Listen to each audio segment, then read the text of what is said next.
하늘에 계신 아버지 감사합니다. 이렇게 저희가 모일 수 있게 해주셨습니다. 우리는 당신께서 이 집회를 가득 채우시고 우리를 거룩하게 하시고 당신의 영광이 이 집회를 채우기를 기도합니다.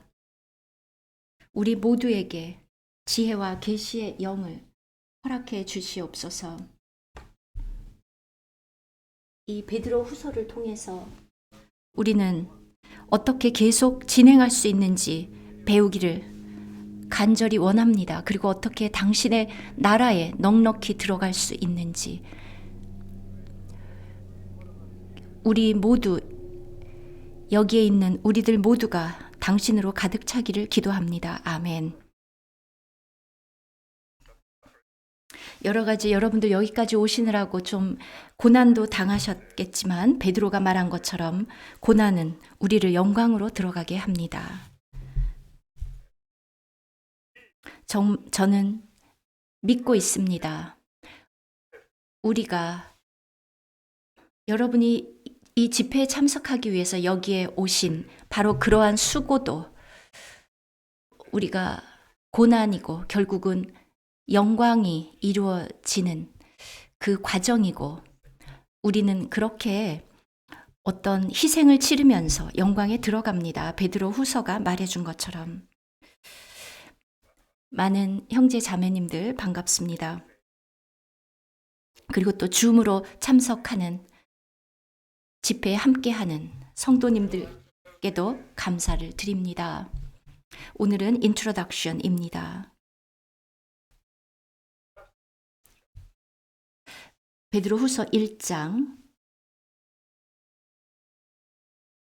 그의 부담은 우리가 그의 나라에, 즉 킹덤에 어떻게 넉넉히 들어가는가. 그의 부담은 또 베드로의 마음속에 있는 것은 우리 모두가 다 그것을 이루기를 원하는 것입니다. 베드로는 특별히 그의 마음속에 믿는 이들을 향한 그 목자의 마음이 있었습니다. 왜냐하면 주님께서 그에게 물었던 것을 기억하시죠? 베드로, 내가 나를 사랑하느냐? 물론 그것은 베드로가 예수님을 3번이나 부인한 이후였습니다. 그래서 예수님도 그에게 3번 물으셨습니다. 첫 번째, 베드로, 너는 나를 사랑하느냐? 베드로는 처음에는 크게 확신 없이 저는 주님을 사랑합니다. 내 양을 먹이라. 내 양을 치라. 그들을 돌봐라. 성도들을 먹이라. 그런데 또 2번째 질문하셨습니다. 너는 나를 사랑하느냐? 베드로가 어떻게 대답해야 될지 몰랐을 것 같습니다. 왜냐하면 이미 주님을 3번이나 부인한 후였기 때문에 이제 2번째 다시 물으셨습니다. 그래서 또 역시 주님, 당신이 아십니다. 저는 당신을 사랑합니다. 내 양을 치라. 그리고 이제 됐겠지 했겠지만 주님께서 또 3번째로 그에게 질문을 하신다면 여러분은 어떻겠습니까? 베드로, 너는 나를 사랑하느냐? 아마 베드로가 제대로 대답하기 힘들었을 것입니다. 주님, 당신이 아십니다. 왜냐하면 그 이전에 베드로는 확신이 있었고 나는 죽는 데까지도 주님을 따라가겠다고 호언장담했었기 때문입니다. 그런데 닭이 울기 전에 3번이나 주님을 부인했습니다. 그리고 주님은 그것을 미리 말씀하셨었습니다. 그래서 베드로는 정말 그래서 베드로는 교회를, 양들을 목자로서 치는 그 부담을 갖고 있었습니다. 베드로 전서에서는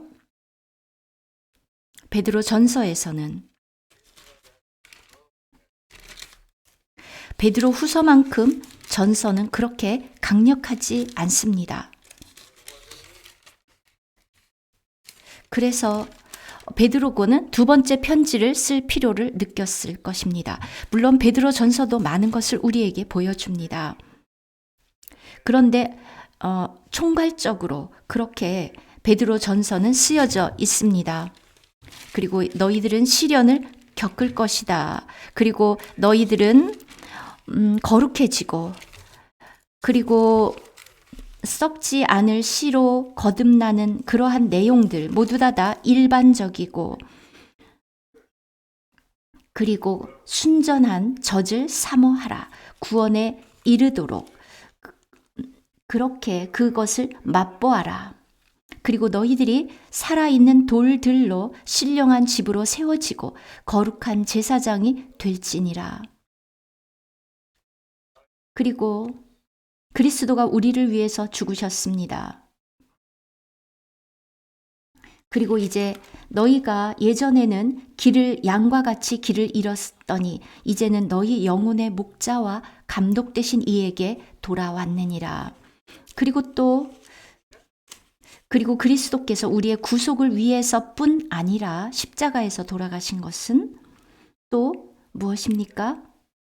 우리에게 본이 되기 위하심입니다. 그냥 그리스도께서 십자가에서 죽고 고난을 당하셨는데 단지 그것이 다가 아니라 그것은 우리가 따르도록 한 본이 되기 위해서 그렇게 돌아가셨습니다.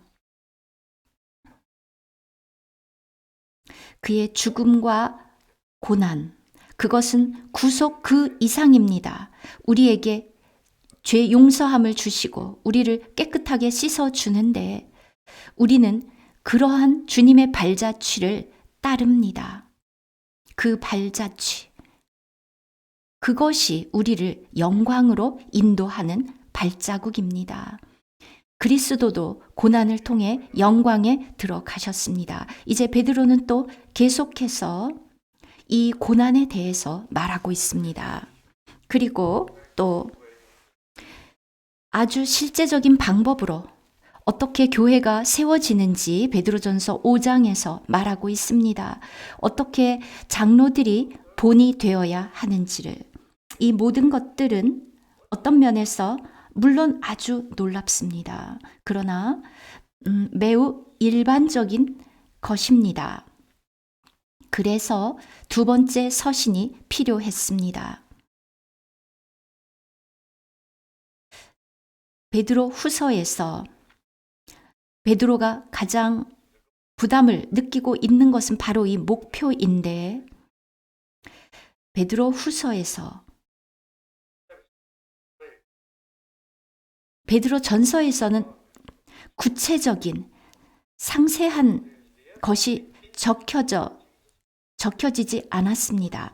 그런데 바로 이 우리의 목표는 우리 주님께서 곧 다시 오시는데 그 영광 중에 들어가는 것입니다. 때가 가까웠다. 때가 정말 임박했다. 실제로 모든 사도들은 그렇게 다 말했습니다. 바울도 마찬가지고 그리고 요한도 계시록에서 어떻게 했습니까? 내가 속히 오리라. 그런데 이미 2000년이 지났는데 아직도 오지 않으셨습니다. 베드로 후서에서 3장에서 베드로가 뭐라 그랬습니까? 사람들은 지금까지도 오지 않았다. 그런데 지금 우리는 벌써 2000년이 지났습니다. 여러분은 어떻게 생각하십니까? 곧 오시겠습니까? 아닙니까? 어떻게 생각하시죠? 또 2000년이 더 흘러야 되겠습니까? 아니면 200년? 아니면 20년? 2년?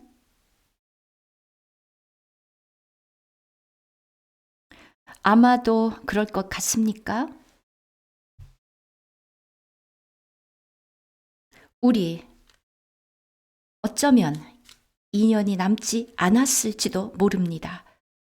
2년도 남지 않았을 수도 있습니다. 여러분은 정말 깨달아야 합니다. 주님은 곧 오십니다. 여러분이 믿든 믿지 않든, 좋아하든 좋아하지 않든 그것은 문제가 안 됩니다. 주님은 곧 오십니다. 여러분에게 다시 다니엘 9장을 여러분에게 상기시켜 드리고 싶습니다. 다니엘 9장을 보면 9장 24절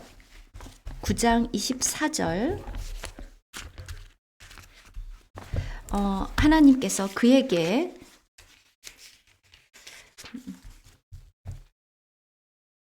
내 백성과 내 거룩한 성을 위하여 이른 이레를 정하였으니, 그리고 나서 25절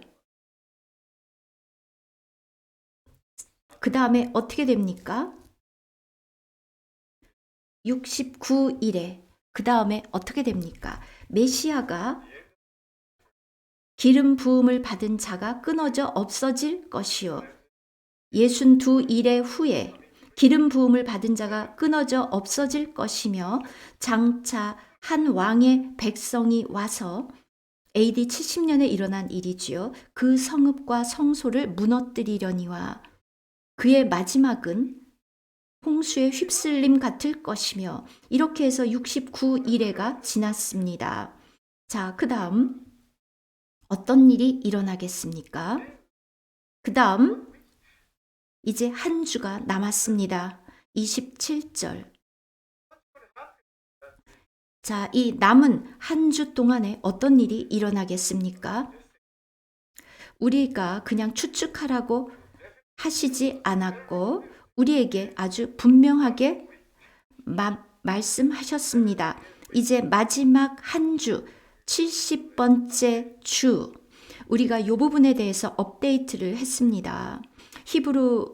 히브리어로 쓰여진 성경도 읽었고, 또 70인역 성경도 그 헬라어로 쓰여진 구약을 읽으면서 저희가 이 부분을 업데이트 하면서 다시 번역을 해 보았는데, 이 70번째의 마지막 주에 대한 것입니다. 이제 한 주가 남아 있습니다. 이 기간에 어떤 일이 일어납니까? 어떤 사람들은 해석하기를 여기에서 여기서 그가, 이것은 그냥 누군가를 말하는 것인데, someone, 그가 언약을 굳게 하는데 이것이 7년 동안의 언약으로 해석하는 사람들이 있는데, 그것이 아니라 누군가가 굳게 언약을 맺습니다. 그런데 7년 동안의 언약이 아니라 그냥 한 일의 동안 굳게 언약을 맺는 일이 있다. many, 여럿과 더불어 굳게 언약을 맺는다. 바로 그것이 한 일의 동안에 일어날 일이다. 저희는 이렇게 해석을 했습니다. 그러니까 7년의 언약이 아니라 이 마지막 한 주 동안에 이런 일이 있습니다. 이것은 확실히 아브라함 조약입니다. 왜냐하면 바로 어제도 제가 뉴스를 들었는데, 어제 아침에 네타냐후가 지금 조약을 맺고 있습니다. 아브라함 조약을 더 굳건히 하겠다라고 말했는데, 사우디 아라비아와 곧 맺을 것이라고 합니다. 이 부분은 아주 중요한 부분입니다. 왜냐하면 아브라함 조약은 마지막 주의 시작과 관련이 있습니다. 2020년 9월에 그 조약이 이루어졌습니다. 그리고 이제 두 번째 또 사인, 마지막 이래가 시작된다는 두 번째 사인은 짐승으로 드려지는 제사입니다. 그러면 27절에 말하기를 그 이래의 절반에 어떤 일이 일어납니다. 즉, 아까 27절 앞부분 그 언약은 마지막 한 일의 시작을 말하고 그 다음 이 짐승 제사에 관한 이 부분은 그 언약의 중간을 말합니다. 자, 중동에서 어떤 일이 일어나고 있습니까? 지난 9월 15일 날 아브라함 조약이 시작되고 2년 후죠. 2020년이었고 바로 얼마 전 2022년 9월에 5마리의 붉은 암소가 아주 완벽한 순전한 그 붉은 암소가 텔아비브의 벤구리온 공항의 비밀리에 그쪽으로 수송이 되었습니다. 그것은 온전한 붉은 암송아지인데 반드시 붉은 암소의 이 송아지의 제가 민수기 19장에 나온 것처럼 반드시 필요합니다. 바로 유대인들의 정결 예식에 필요한 짐승입니다. 2000년이 지나도록 사람들이 온전한 5마리의 붉은 암소를 찾지 못했었습니다. 그런데 2000년이 지난 후에 첫 번째 그 모세 때 처음으로 드려졌는데 그 이후로 찾지를 못했습니다. 그런데 갑자기 5마리의 순전한 붉은 암소가 텍사스에서 발견되었습니다. 하나님께서 텍사스에 있는 누군가 그 농부에게 어떤 부담을 주었고 바로 이렇게 붉은 암소를 키우도록 하셨습니다. 모두 1년 된 소들이고 그들이 9월 15일 날 수송이 되었습니다. 이것이 다 우연일까요? 이렇게 동일하게, 즉 아브라함 조약 이후에 2년 후에 동일한 그 시점에 9월에 이루어졌다는 게 우연일까요? 내년 2023년이면 그 암소는 2살이 됩니다. 2년 된 암소가 됩니다. 즉 유대인들은 그래서 너무 흥분이 되었습니다. 다시 붉은 암소의 제로 정결 예식을 예루살렘에서 드릴 수 있구나.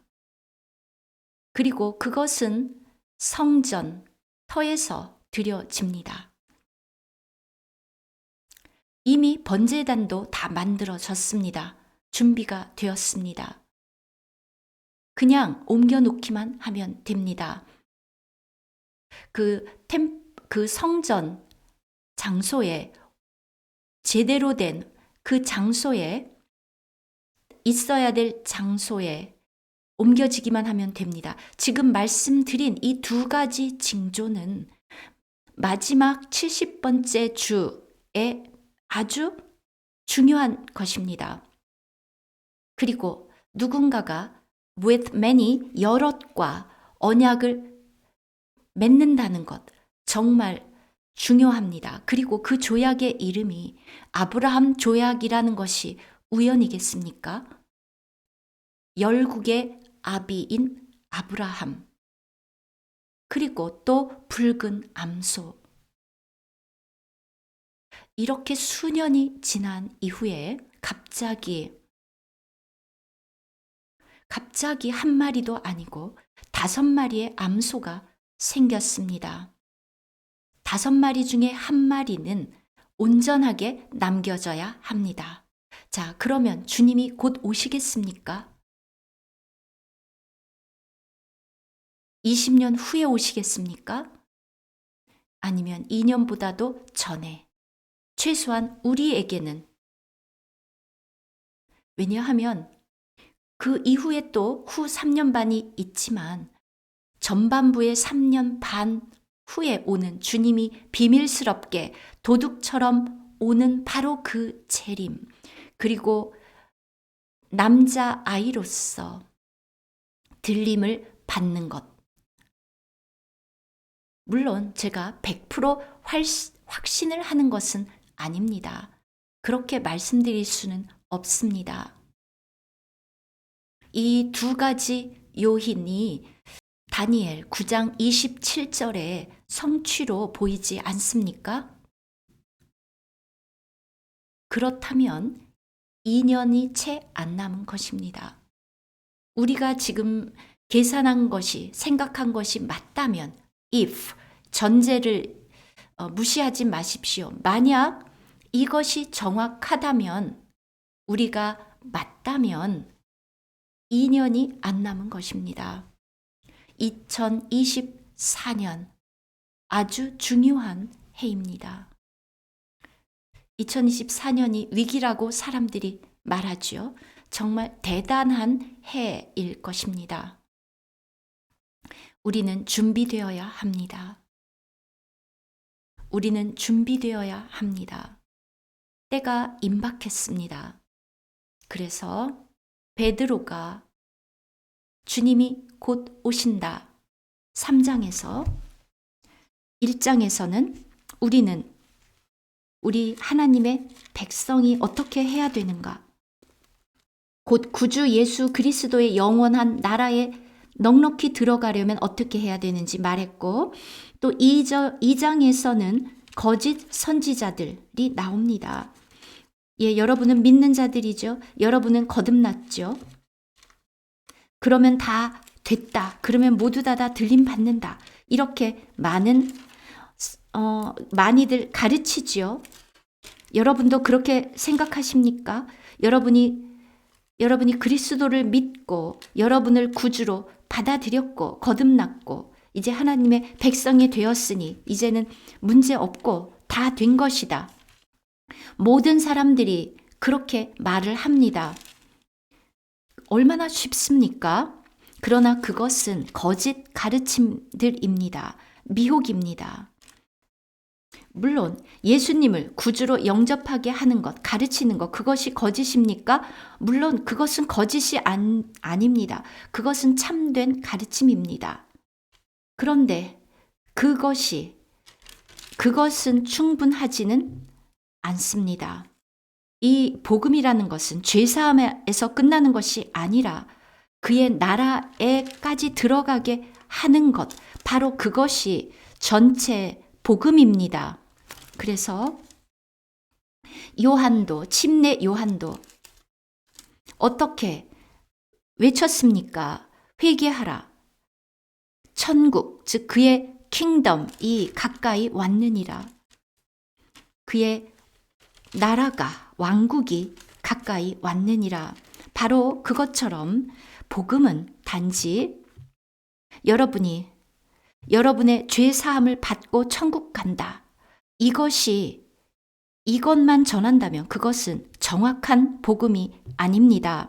오늘 우리가 많은 거짓 선지자들의 문제가 바로 이것입니다. 거짓 교사들.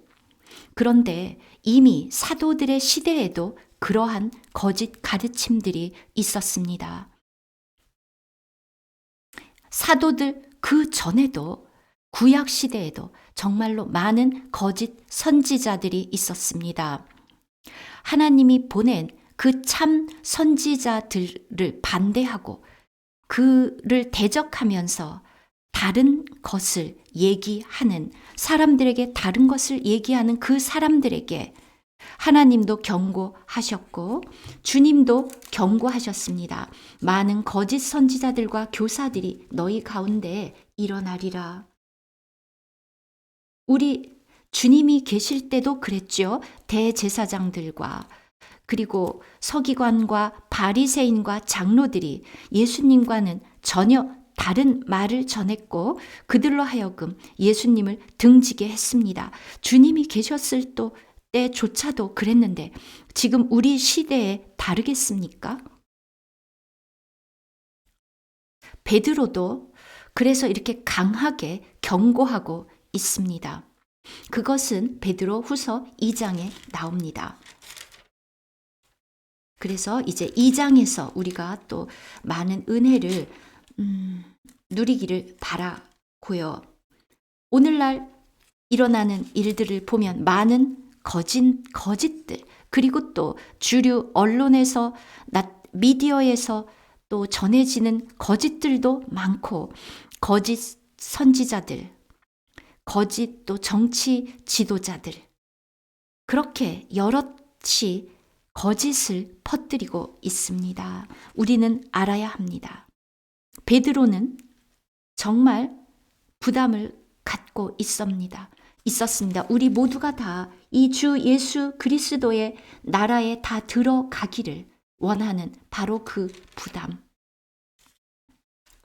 그리고 베드로 후서는 짧으면서 요점이 정확하게 나와 있습니다.